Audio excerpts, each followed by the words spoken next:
ಚಟ್ಲಿ ಉಪ್ಪಿನ ಹುಡಿ ಮಾಡೋಕ್ಕೆ ಒಂದು ಮುಷ್ಟಿ ಅಪ್ಪಷ್ಟು ಚೂರು ಮೆಣಸಿನ ಕೊಟ್ಟು ತಗೊಂಡಿದೆ. ಸ್ವಲ್ಪ ಹುಳಿ, ಸ್ವಲ್ಪ ಅರಿಶಿನ ಪುಡಿ, ಸ್ವಲ್ಪ ಬೆಳ್ಳುಳ್ಳಿ, ಸ್ವಲ್ಪ ಉಪ್ಪು ಇದಿಷ್ಟು ಹಾಕಿ ಮಿಕ್ಸಿ ಹಾಕಿ ಗರ್ರ ಮಾಡ್ಕೊಂಬ. ಕಡೆಗೆ ಸ್ವಲ್ಪ ಕಾಯಿ ಹಾಕುವ.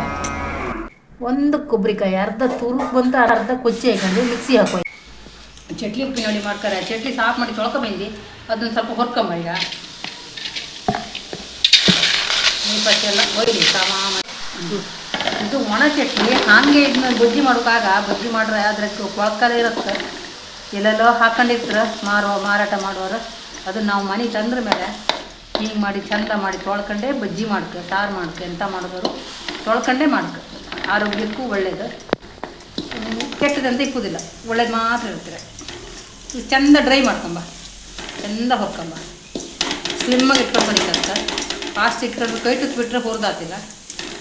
ಹೊರದ್ರ ಮೇಲೆ ಅಂತೇಳಿ ತೊಗೊಂಡೆ. ಇದೀಗ ಚಟ್ನಿ ಎಲ್ಲ ಆಯ್ತು, ಹೊರದೈತೆ, ಒಳ್ಳೆ ಕೆಂಪಾಯ್ತಾ.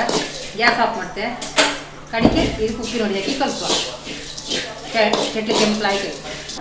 ಇದು ಚಟ್ಲಿ ಹೊರದಿಟ್ಕೊಂಡಿತ್ತಲ್ಲ, ಇದಕ್ಕೀಗ ನಾವು ಚೂರು ಮೆಣಸು, ತೆಂಗಿನಕಾಯಿ, ಒಂದು ಇಡೀ ತೆಂಗಿನಕಾಯಿ, ಅದ್ರ ಕೊಬ್ಬರಿ, ಅರಿಶಿನ ಪುಡಿ, ಬೆಳ್ಳುಳ್ಳಿ, ಹುಳಿ ಇವೆಲ್ಲ ಹಾಕಿ ರುಬ್ಕೊಂಡು ಚಟ್ನಿ ಮಾಡ್ಕೊಳ್ತಲ್ಲ, ಅದನ್ನೀಗ ಚಟ್ಲಿಗೆ ಹಾಕಿ ಕಲಿಸುವ. ಚೂರು ನಮ್ಮದು ಕುಂದಾಪುರ ಕನ್ನಡದಂಗೆ ಚೂರು ಮೆಣಸಿನ ಕೊಡು ಅಂತತ್ ನಾವು.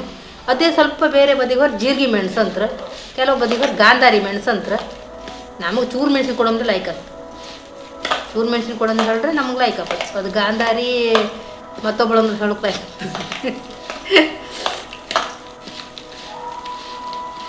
ಹಿಂಗೆ ಮಾಡಿ ಕಲಸಿ ಇದಕ್ಕೊಂದು ಸ್ವಲ್ಪ ಸಣ್ಣಕ್ಕೆ ಹಚ್ಕೊಂಡದ್ದು ನೀರುಳ್ಳಿ ಹಾಕಿ ಬಿಡುವ. ಇಷ್ಟು ನೈಸ್ ಮಾಡಿ ಹಚ್ಕೊಳಕ್ಕೆ ನೀರುಳ್ಳಿ.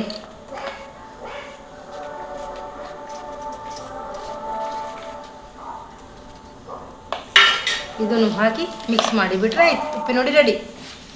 ಕಡೆ ಗಂಜಿ ಒಟ್ಟಿಗೆ ಸರ್ವ್ ಮಾಡಿ ತೋರಿಸ್ತೆ. ಬಿಸಿ ಗಂಜಿ ಜೊತೆಗೆ ಚಟ್ಲಿ ಬಜ್ಜಿ ಮತ್ತು ಮೊಸರು ಒಂಚೂರು ಈರುಳ್ಳಿ ಕಚ್ಕೊಂಡು ಉಂಡ್ರೆ ಒಳ್ಳೆ ಊಟ ಆಗ್ತ. ಎಲ್ಲರೂ ಒಂದ್ಸರಿ ಇದೇ ಥರ ಚಟ್ಲಿ ಬಜ್ಜಿ ಮಾಡ್ಕೊಂಡು ಊಟ ಮಾಡಿ.